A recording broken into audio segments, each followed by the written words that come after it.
And what a story. Today I am at Albion Farms and I'm with the owner of this wonderful apple farm, Scott Luna. And Scott, we're now into the harvest season. We've had some beautiful weather. On Sunday, you opened up your store, your orchards, to sell apples. And then you had an unexpected visit by the Ontario Provincial Police. What happened?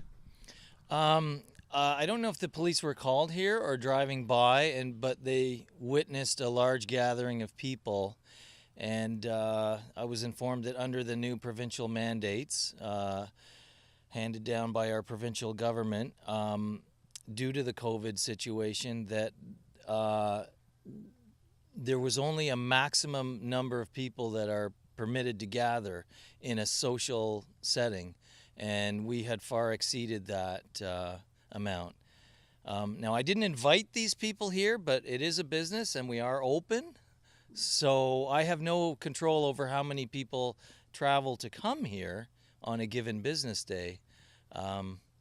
We did our best to deal with the situation, but it was pretty scary. I thought I was going to get a $100,000 fine. Oh, jeez. Now, I'm a little confused. They use the language a social setting, a social gathering, but this is indeed a business. These people here, they weren't your friends and relatives here for a party. They were customers to buy apples. And what would you say the number was at the peak of that day? Well, it's tough to say, David. We don't actually, count the numbers of visitors. That would be difficult, just given the way the farm is laid out. But there was a few hundred people here.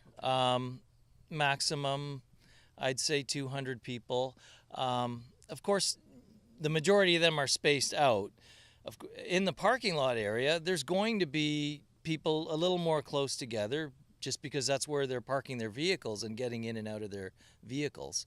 That's the thing, Scott. I'm unclear right now too, because I thought those new regulations with those new harsh penalties, up to six figures even, were for social gatherings, house parties, outdoor get-togethers. I thought there was an exemption for businesses. I mean, there must be, because we go back to the Walmart and Costco examples. So maybe is this a matter of the cops not knowing the law, that they just saw a large gathering in the outdoor area and they just assumed there was something wrong, and they actually don't know the nitty-gritty fine print details of the law?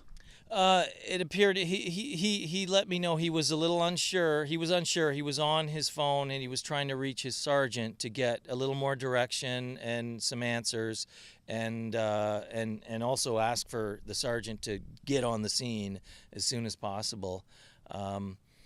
But yeah, what scared me was that he mentioned to me that he asked me, "Did you know that if this was a corporation, you'd be on the line on the hook for $100,000 fine?" Would that be devastating to you, Scott? Yeah, I said, officer, I'm really sorry to have to tell you this, but I'm going to tell you truthfully, this is a corporation. I incorporated years ago on the advice of people who told me to do that to protect myself in terms of liability and insurance. So a lot of small businesses do that. They incorporate because of liability issues. Well, Scott, the other thing too is that, I mean, it's harvest time. You put a lot of blood, sweat, and toil into growing your crops. Now's the time to sell those crops. And I mean, you told me off camera as well that it's been a dry, hot summer, which is not good for apples. Also, with the CERB payments, you're having a hard time getting physical labor, because there's a contingency of people, they'd rather just sit around getting those CERB checks rather than to do hard labor. And here it is, you're just trying to make a buck. You're an honest man, an honest farmer, and to have law enforcement roll in like this, I mean, I think this is egregious.